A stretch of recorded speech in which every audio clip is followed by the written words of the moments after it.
Hello YouTube, I am back today with another of my top 5 things that I love about a particular vehicle. Today we are in a 2004 Hummer H2 that was produced by General Motors. So I'm just going to kind of go over some of the things that I really like about this vehicle and just highlight some good points about it.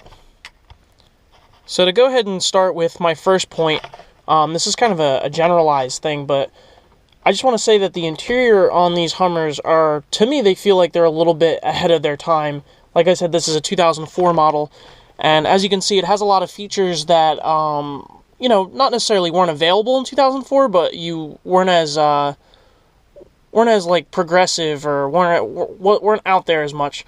So you have your nice leather seats, and the seats are heated in the back and in the bottom, which is really nice. Like I said, most of the door panels are covered with leather up here, and then you have your hard plastic, which is typical for General Motors back in the day. But overall, the interior is just a really nice place to be. Nice large shifter that's easy to grab. All the knobs are very easy to turn, even with gloves on and stuff. Everything is labeled nicely. It's very easy to read. And just the placement of all the buttons, it's just in really good spots. Even the steering wheel buttons are in good spots with how you would hold the steering wheel. So the interior is definitely a point that I really like on these. The second thing that I want to highlight is the off-road capability of the Hummer. Obviously, this is built to be an off-road vehicle, but it has a lot of different settings that you can use. There's the differentials that you can lock and unlock.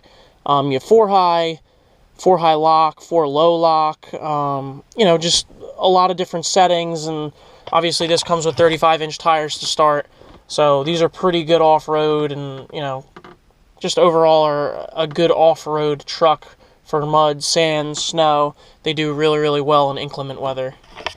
The third thing I want to point out is the ride quality. When you're driving it on a regular road, the overall bumpiness and just how it rides is really nice.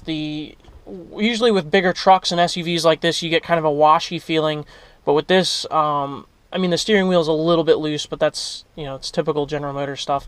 But overall, it rides really well, which I can't really show right now because I have it parked, but with the leather seats and just the overall weight distribution and the spring setup and, everything in general, it rides really nice, so I like that. Another important point about the Hummers, basically just background, is they use a lot of the same stuff that the entire General Motors line is going to use. For example, like these window buttons are pretty much the same as the Silverado. The unlocking and locking flipper is exactly the same on the Silverados. It uses the same 6.0 motor that is in a lot of the heavy-duty pickups. The radio is pretty much the same exact radio out of the Silverado. The temperature controls are pretty much all the same. So a lot of the stuff is still, even though the Hummer was discontinued, you can still get a lot of the parts because a lot of the parts were in the Silverados.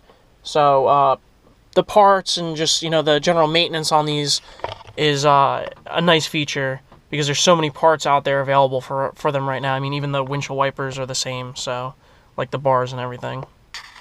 And to tie up the 5 things that I love about this vehicle is the amount of space. I mean, obviously this is a very large vehicle, but there's just a lot of storage space. As you can see, I'm going to extend the tripod here a little bit, or the monopod. There's a ton of room in the back for carrying all kinds of stuff. It has seating for 5, like I said, with all the leather, and then you just have all these compartments and just extra spaces for stuff. This is pretty deep, as you can see. There's a lot of stuff in there. You got your cup holders, which you don't whack every time you want to shift the car. There's door pockets, there's just, you have your glove box, there's all kinds of just storage space in here, and it's a really nice setup for road trips, and it's just comfortable overall. So I'm going to be doing a top 5 things that I don't like about this vehicle, because like I said, every vehicle isn't perfect.